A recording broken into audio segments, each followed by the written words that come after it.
Hello children, welcome maths channel. आज हम exercise start करेंगे 4.1। 4.1 से पहले आपने को इंट्रोडक्शन बताया गया था। इंट्रोडक्शन जरूर देख लीजिए। अगर इंट्रोडक्शन आपने देख लिया और समझ में आ गया तो जो एक्सरसाइज हैं इसमें दो ही एक्सरसाइज हैं, 4.1 और 4.2।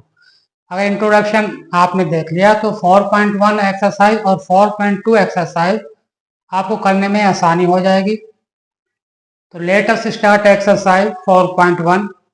Question number 1, correct the cost of a notebook is twice the cost of a pen. कह रहा है कि जो नोटबुक है उसकी कॉस्ट दुगना है। किससे दुगना है? पेन से। कह रहा है कि जो नोटबुक की कॉस्ट है वो पेन के कॉस्ट से दुगनी है, दो गुना।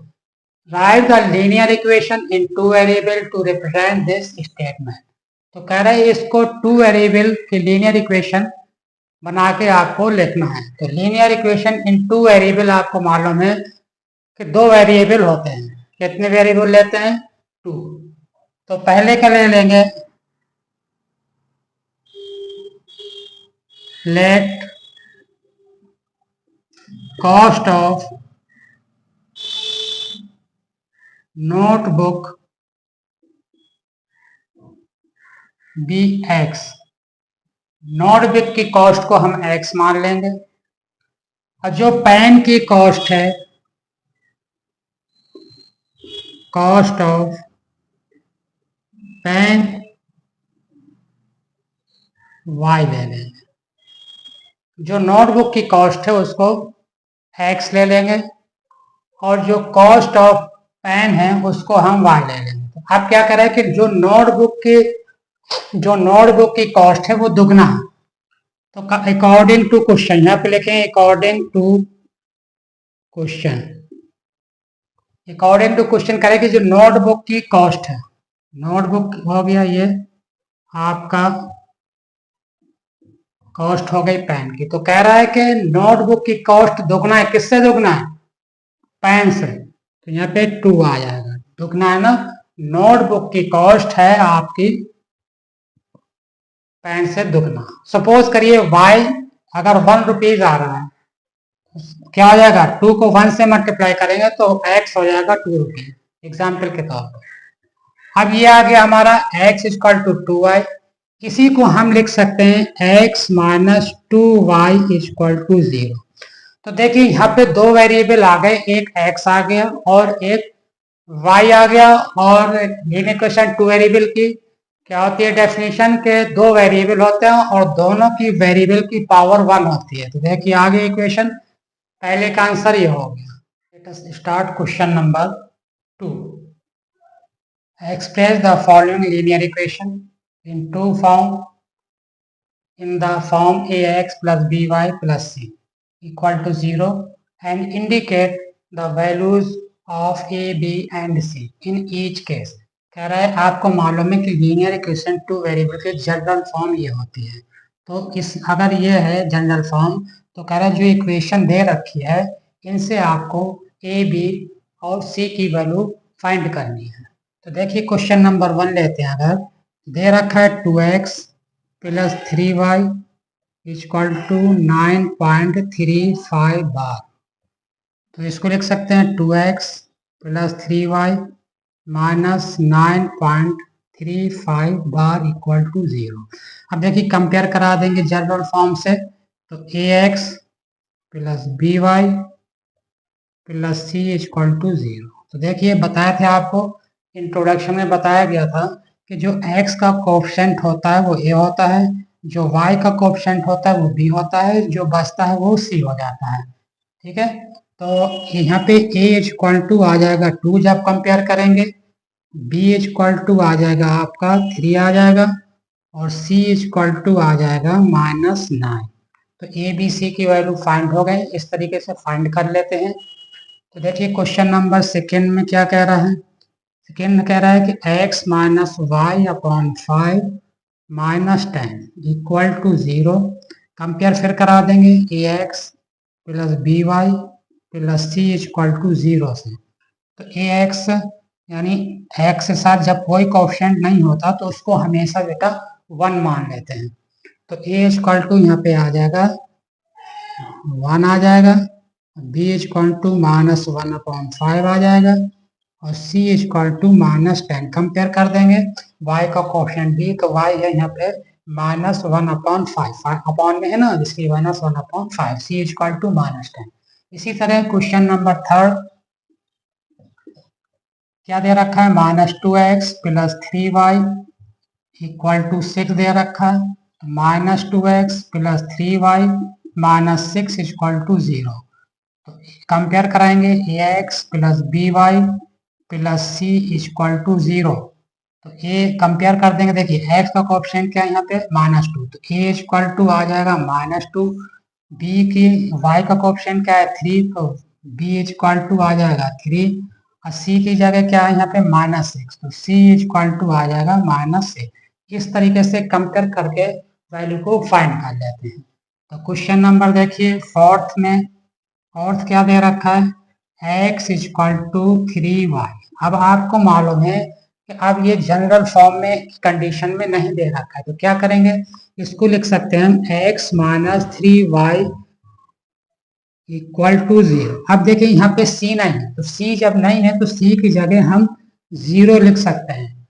जो नहीं दे रखा होता या कोई वेरिएबल नहीं दे रखा है तो उसको जगह हम 0 लिख सकते हैं। यहाँ पे c नहीं दे रखा है तो c की जगह हम 0 लिख सकते हैं। तो क्या हो गया, देखिए ax हो गया by + c, तो आप कंपेयर करा देंगे ax + by + c equal to 0। तो देखिए x का कोएफिशिएंट अभी बताए थे, जब कुछ नहीं दे रखा होता तो हमेशा 1 लेते हैं। तो क्या हो जाएगा, ये a इक्वल टू आ जाएगा 1 और b इक्वल टू, देखिए b y का कोएफिशिएंट क्या है -3, तो b इक्वल टू -3 और c इक्वल टू है 0। देखा ना, c इक्वल टू 0। तो क्वेश्चन नंबर 4 इसका पार्ट कंप्लीट हुआ। क्वेश्चन नंबर आपका 5th लेते हैं। 5th में देखिए क्या कह रहा है, कह रहा है कि 2x इक्वल टू -5y। क्या दे रखा है बेटा, 2x इक्वल टू -5y। अब आपको मालूम है बेटा कि जब -5y लाएंगे इक्वल के दूसरे साइड में तो इसका साइन चेंज हो जाता है।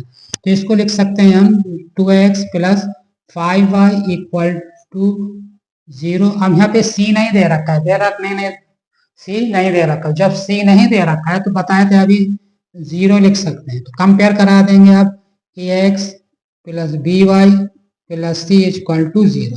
तो क्या हो जाएगा बच्चों, a का x का कोएफिशिएंट a होता है तो a इक्वल टू यहाँ पे आ जाएगा 2 आ जाएगा, b इक्वल टू 5 आ जाएगा और c इक्वल टू 0 आ जाएगा। इस तरीके से 5th क्वेश्चन हो गया आपका।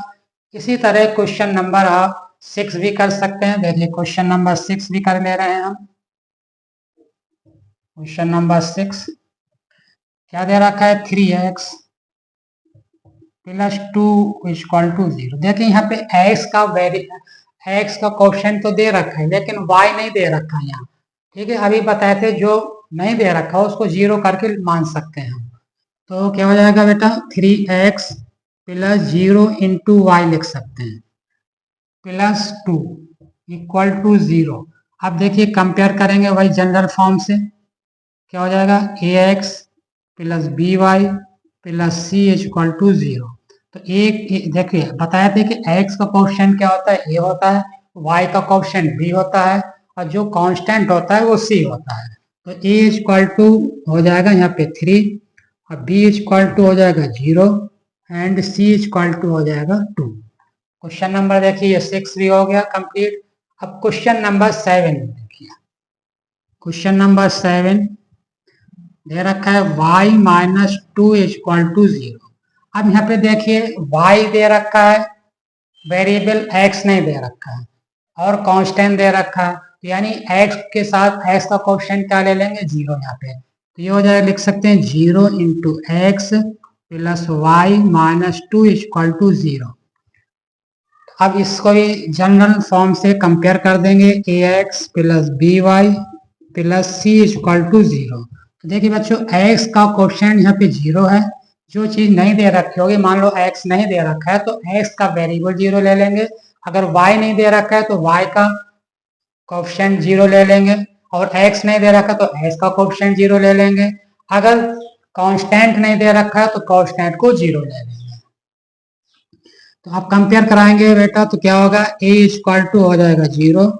देखिए b की कंपेयर कराएंगे तो बताए थे जब किसी का y का कोई नंबर नहीं दे रखा हो तो 1 हमेशा साथ में रहता है, तो b इक्वल टू हो जाएगा 1 एंड c इक्वल टू आ जाएगा -2। क्वेश्चन नंबर 7 कंप्लीट हुआ ये।